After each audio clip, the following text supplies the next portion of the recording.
legislate morality, we are told that it's useless and even wrong to enact certain kinds of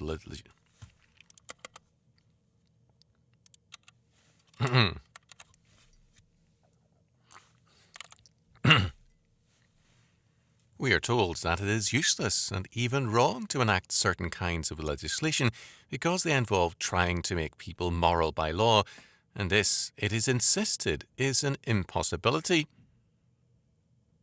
Whenever various groups try to effect reforms, they are met with the words, "You can't legislate morality." Now, it must be granted that there is a measure of truth to this statement. If people could be made moral by law, it would be a simple matter for the Board of Supervisors or for Congress to pass laws making all Americans moral. This would be salvation by law. Men and nations have often resorted to salvation by law, but the only consequence has been greater problems and social chaos. We can agree, therefore, that people cannot be saved by law, but it is one thing to try to save people by law, another to have moral legislation, that is, laws concerned with morality. The statement, "You can't legislate morality," is a dangerous half-truth and even a lie, because all legislation is concerned with morality. Every law in the statute books of every civil government is either an example of enacted morality or it is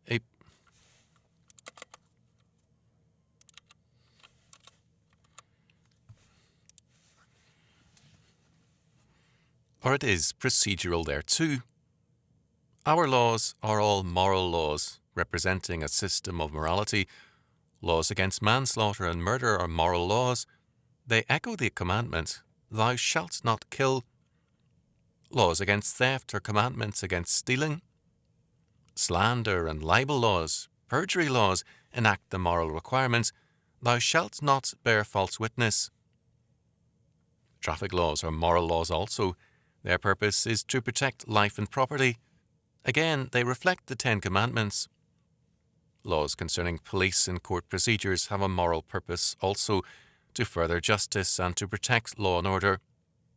Every law in the statute books is concerned with morality, or with the procedures for the enforcement of law, and all law is concerned with morality. We may disagree with the morality of a law, but we cannot deny the moral concern of law. Law is concerned with right and wrong. It punishes and restrains evil and protects the good, and this is exactly what morality is about. It is impossible to have law without having morality behind that law, because all law is simply enacted morality. There are, however, different kinds of morality. Biblical morality is one thing, and Buddhist, Hindu, and Muslim morality radically different moral systems. Some moral laws forbid the eating of meats as sinful, as for example Hinduism, and others declare that the killing of unbelievers can be a virtue, as in Muslim morality.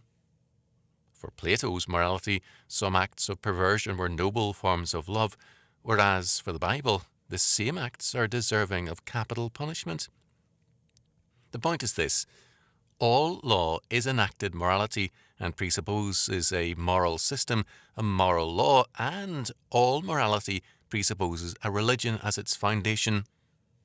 Law rests on morality, and morality on religion.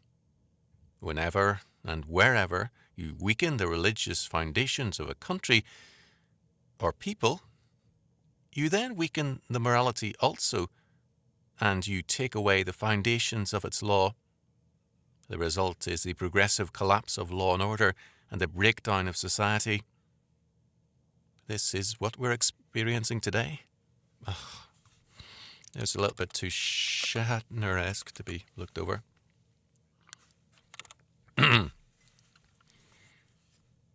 This is what we're experiencing today.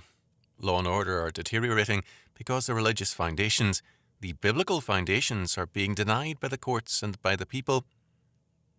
Our American system.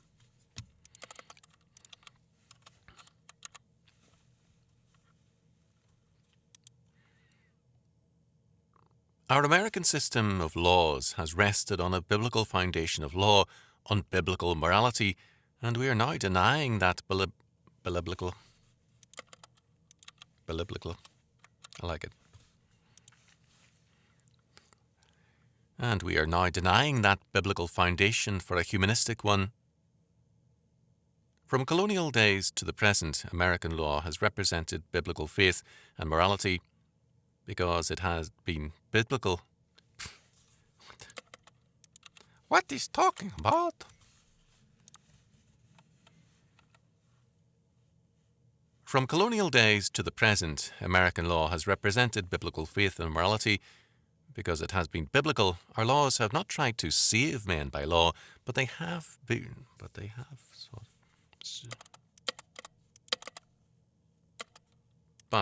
But they have. But they have. But they have sought to establish and maintain that system of law and order which is most conducive to godly society. Now, our increasingly humanistic laws, courts, and legislators are giving us a new morality. They tell us, as they strike down laws resting upon biblical foundations, that morality cannot be legislated, but what they offer is not only legislated morality, but salvation by law, and no Christian can accept this. Wherever we look now, whether with respect to poverty, education, civil rights, human rights, peace, and all things else, we see laws passed designed to save man. Supposedly, these laws are going to save.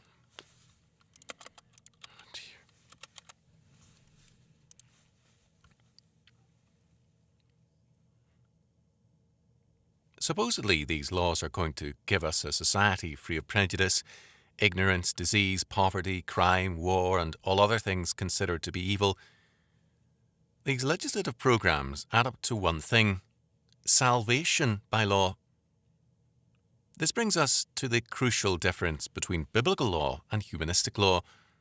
Laws grounded in the Bible do not attempt to save man or to usher in a brave new world, a great society, world peace, a poverty-free world, or any such.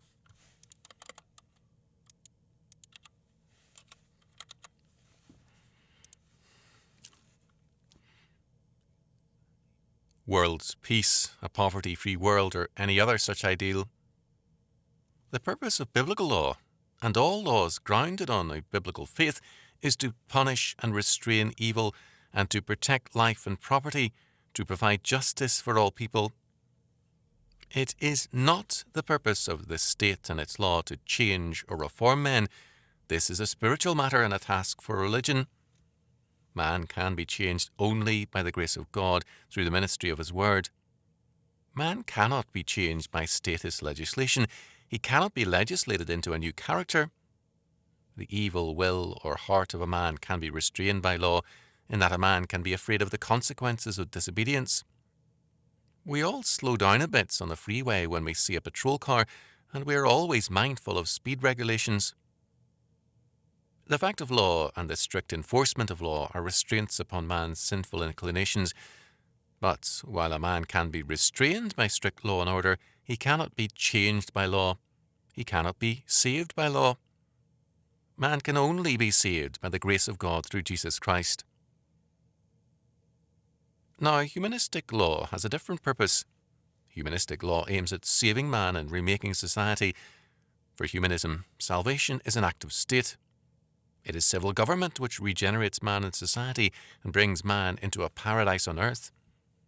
As a result, for the humanist, social action is everything. Man must work to pass the right set of laws because his salvation depends upon it. Any who oppose the humanist in his plan of salvation by law, salvation by acts of civil government, is by definition an evil man conspiring against the good of society. The majority of men in office today are intensely moral and religious men, deeply concerned with saving men by law. From the biblical perspective, from the Christian perspective, their program is immoral and ungodly, but these men are, from their humanistic perspective, not only men of great dedication, but men of earnestly humanistic faith and morality. As a result, our basic problem today is that we have two religions in conflict, humanism and Christianity, each with its own moral.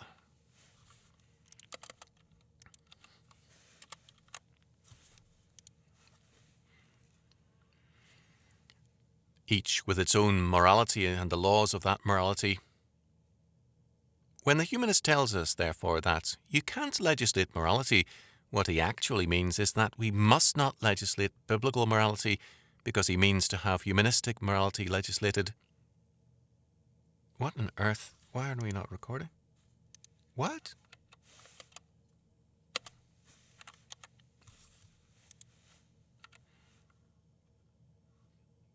Each with its own morality and the laws of that morality. When the humanist tells us, therefore, that you can't legislate morality, what he actually means is that we must not legislate biblical morality because he means to have humanistic morality legislated. The Bible is religiously barred from the schools because the schools have another established religion, humanism. The courts will not recognize Christianity as the common law foundation of American life and civil government because the courts have already established humanism as the religious foundation of American life. For humanism is a religion, even though it does not believe in God. It is not necessary for a religion to believe in God to be a religion.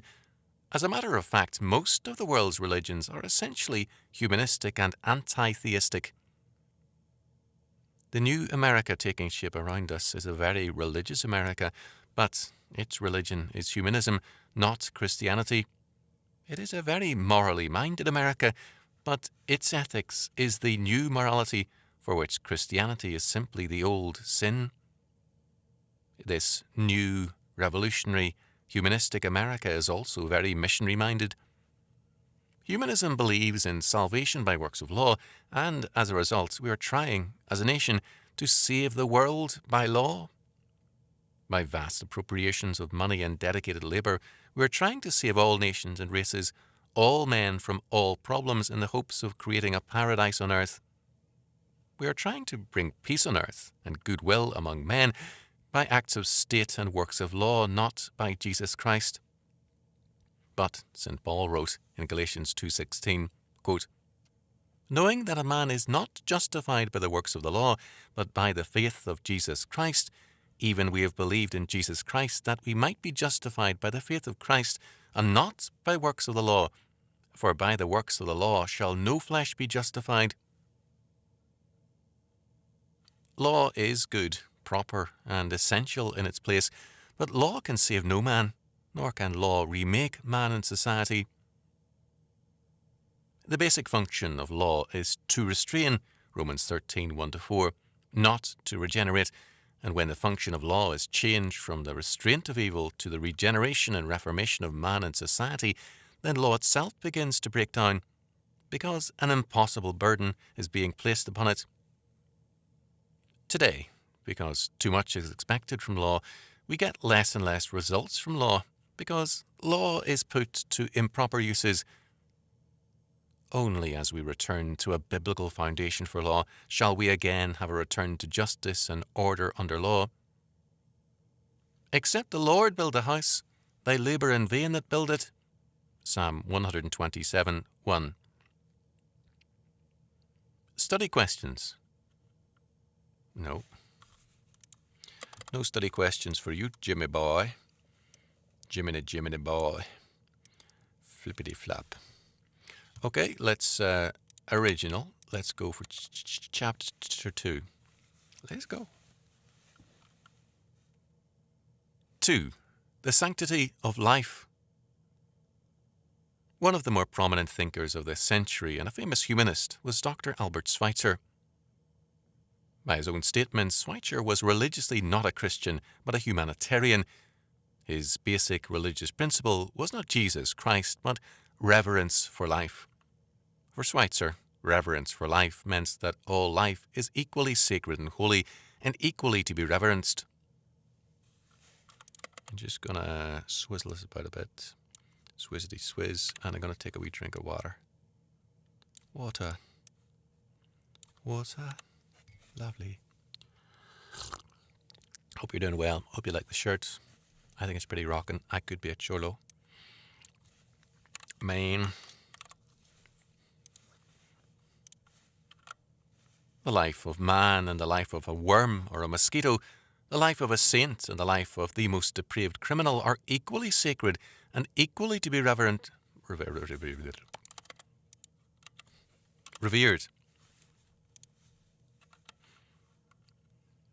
And equally to be revered.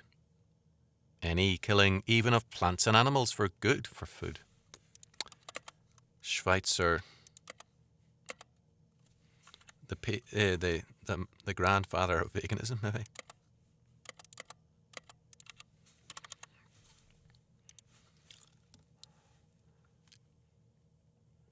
Any killing, even of plants and animals, for food is a guilty act of murder, so that man lives by guilt only. There can be no moral discrimination between men or between living things, because all equally represent life, and all life is sacred and holy. In varying degrees, this belief is widespread in our times. Many hold that capital punishment is murder, a crime against life, and that all warfare is murder, and therefore totally to be condemned. Moreover, the new morality refuses to distinguish between moral and immoral acts in the biblical sense. All acts are held to be moral which do no violence to life. Life is holy, and there can be no discrimination against any acts which is an aspect of life. People who hold to this faith are almost always pacifists, although some will justify the killing of fascistic enemies of humanity. They are against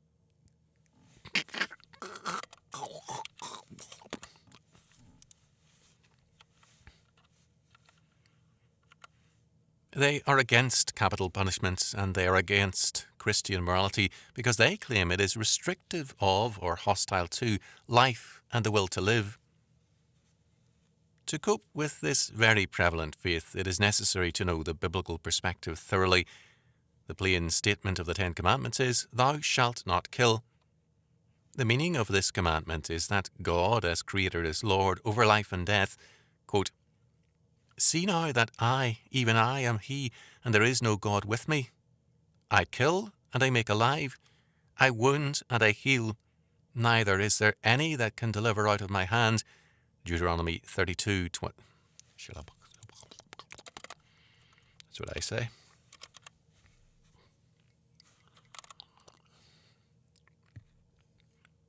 Deuteronomy 32:39.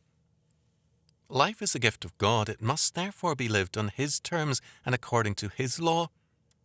Man cannot take life, including his own, according to his own wishes, without being guilty of murder. In many states, our law still reflects the Christian belief that attempted suicide is attempted murder and a criminal offence. Our life is not our own. We can neither live nor die according to our will, but only according to God's will and word. As a result, the death sentence against murder is repeatedly pronounced in the Bible. "Whoso sheddeth man's blood, by man shall his blood be shed." Genesis 9:6. He that smiteth a man so that he that smiteth a man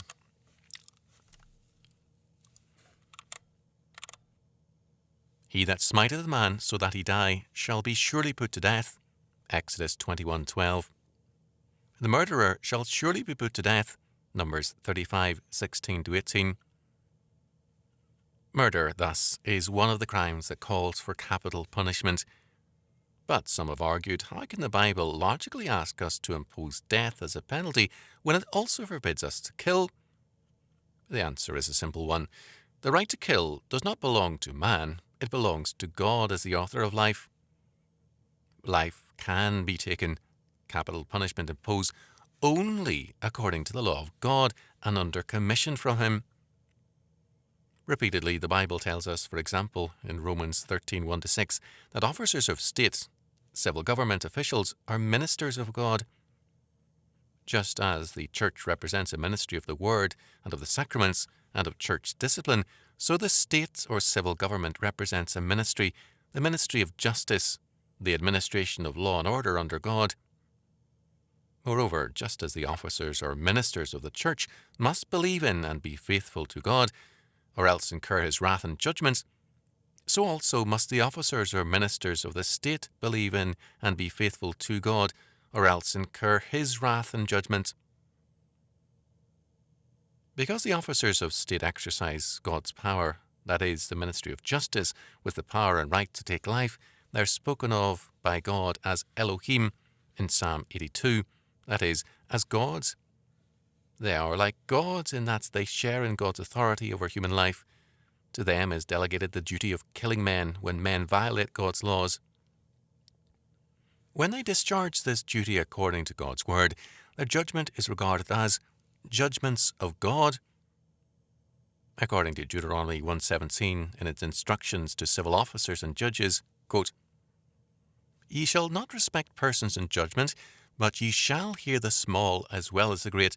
Ye shall not be afraid of the face of man, for the judgment is God's." End quote. If the judges and officers of civil government fail to keep God's laws, if they pervert God's justice, then, according to Psalm 82, although their authority is like the authority of a god, they, quote, "shall die like men," end quote. Psalm 82:7. God himself will bring judgment and capital punishment on a country that despises his law. As a result, from the Christian perspective, capital punishment is not an option of the state, not a matter where civil government has a choice. The state has an ironclad law, the law of God, which it must obey, because the execution of criminals who incur the death penalty is required of the state at the penalty of the state's own life if it disobeys. The rights of the criminal are protected by biblical law. The legal principle that a man is innocent before the court until proven guilty is derived from the Bible. The same is true of the requirement of corroboration before a testimony is allowed to stand against a man. But the Bible makes clear that man proven guilty cannot be the object of pity. As Solomon summarized it, quote, "They that forsake the law praise the wicked." I just swallowed something.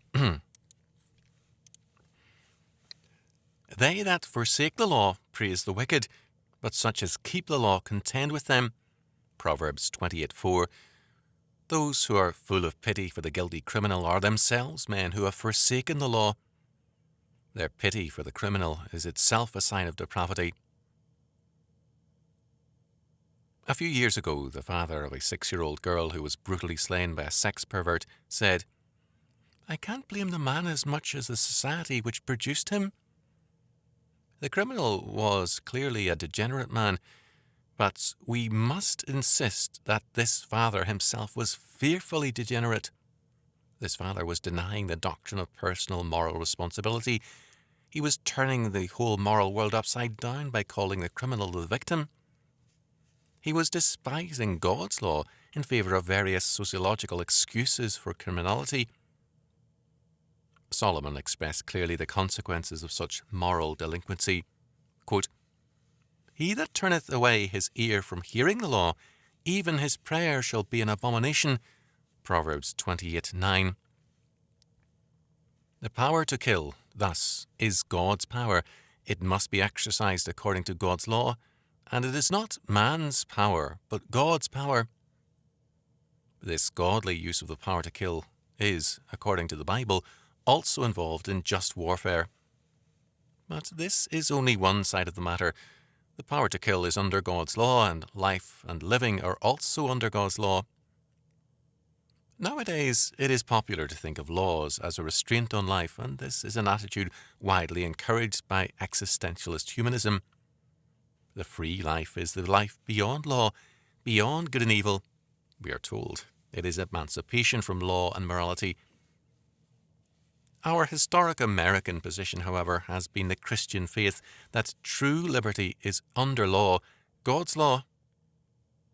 Godly wisdom, which means faith and obedience, is, according to Scripture, quote, "a tree of life to them that lay hold upon her." Proverbs 3:18, compare 11:30. According to the Berkeley version of Psalm 19:7, quote, "The law of the Lord, hello, the Lord, beloved.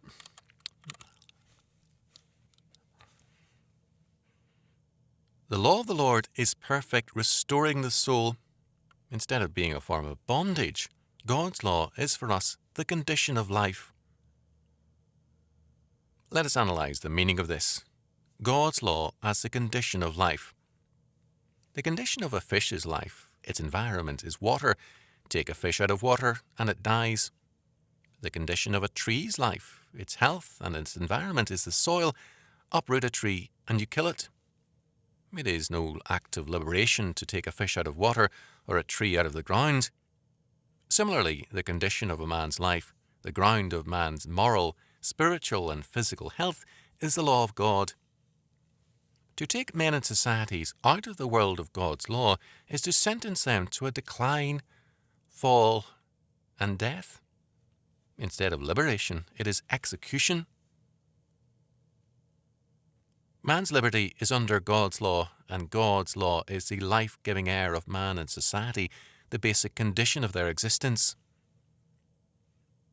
When Moses summoned Israel to obey God's law and to walk by faith, he said, quote, "I call heaven and earth to record against this, to record." Bit of a weak voice for God's voice, isn't it? "I call heaven and earth to record this day against you that I have set before you life and death, blessing and cursing. Therefore choose life, that both thou and thy seed may live." Deuteronomy 30:19. Therefore choose life. And choosing life means living in obedience to God's law through faith in Jesus Christ, whose saving grace enables us to believe and obey. Law is therefore the condition of man's life, because God is the creator of life and the sole ground of its continuation. God's law is the essence of life and the terms of life. Those who tamper with God's law or who espouse any departure from it, instead of seeking freedom to live, as they claim, are, in actuality, seeking death. For a fish, escape from water is an escape from life. It is a will to death. Jesus Christ, speaking as wisdom ages ago, declared, quote, "But he that sinneth against me wrongeth his own soul. All they that hate me love death." Proverbs 8:36. The hatred of God's law is the hatred of life.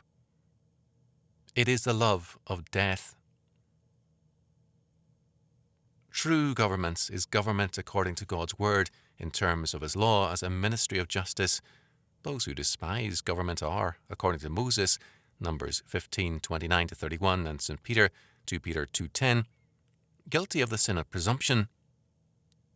Presumption means taking for oneself authority and power for which one has no warrant or right. Whenever we set aside God's laws concerning life and death, we are guilty of presumption.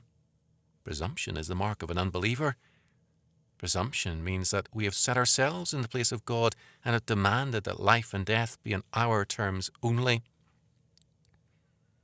The presumptuous humanists talk about reverence for life, but instead of having any regard for the sanctity of life, their view of life is secular and profane. Life for them has no connection with God. It is simply a natural resource to exploit and reshape to their own tastes. They are presumptuous, that is, self-willed.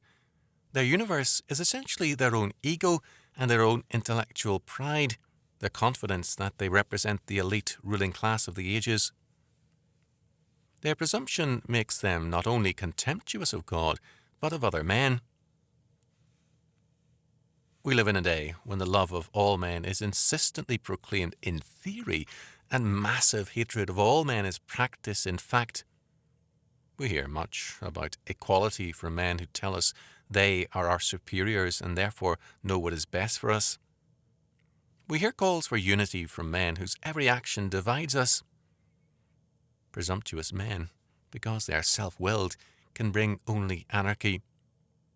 Faith and obedience bring unity because they unite men in Christ, not in man's will. Except the Lord build a house, they labour in vain that build it. Psalm 127:1. Okay, we're going to end it there. Thanks for tuning in. It's nice to have you in the booth. I'm wearing this shirt, which is a bit too warm for the Booth of Truth. Booth of Truth, the sauna of truth, perhaps. If you want to support this work, like, share, comment, message me. If you want to support it financially to help me to do more better with more stuff, more good stuff, more better mics, more better amplifiers, more better storage space to put all this stuff, more better hosting, all that kind of stuff. Or just to show your appreciation, just, nathanteacher.com. Look for donations. Okay, folks, God bless, and hope to see you soon.